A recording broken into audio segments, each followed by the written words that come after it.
At 3:30, we got SMU, who's 4-2, traveling to Clemson, who's 3-3.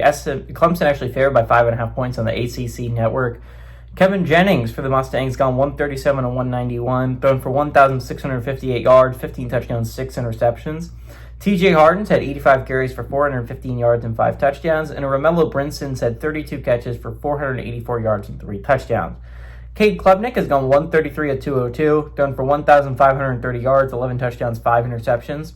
Adam Randall for the Tigers gone 75 carries for 404 yards and 4 touchdowns. And Bryant Westco Jr.'s had 31 catches for 537 yards and 6 touchdowns. Clemson is 1-0 against SMU all time. Guys, you're not going to believe this game. It happened last year. It was the 34-31 win in the ACC championship that got Clemson into the college football playoffs last year.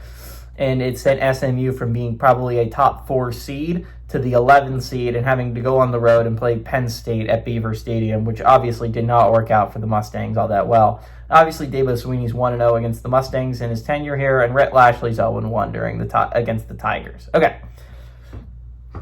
Absolutely massive game for SMU. You're talking about, it's actually really funny that the rematch of the ACC championship is relegated to the ACC network. That's so funny. That was a game I think a lot of people had circled at the beginning of the year as a really exciting matchup, and it's just on the ACC network now because no one's really cares about it. SMU is a sneaky team. I think a lot of people have written them off because they have 2 losses, but I think a lot of people forget those 2 losses came out of conference.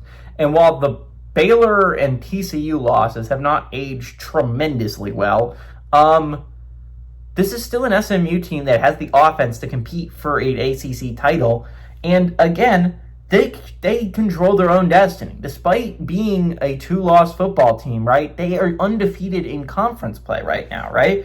They play Miami, they play Louisville. So realistically, they can play their way into the ACC title. Now, again, it'll be interesting because they can't really, because you're talking about there's 5 undefeated ACC teams right now.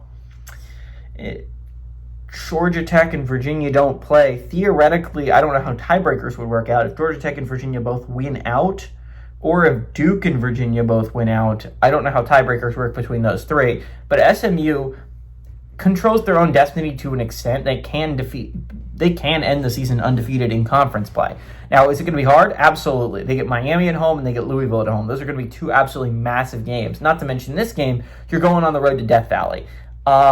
This is an SMU offense that I think legitimately can score with the best of them, right? Like, you put them up against Miami, I think it's going to be a shootout. And I'm not positive Miami's going to win that football game. The problem is they're going on the road to Clemson. I think Clemson's starting to get things figured out again. I don't think the Tigers are going to lose this game, especially at home. SMU's coming to town. I think we see the Mustangs' playoff hopes kind of end right here. I think the Tigers give them another heartbreaker. 5.5 points is a lot, but I think the Tigers are capable of it. Give me the Tigers to win. I like the Tigers to cover at home in Death Valley.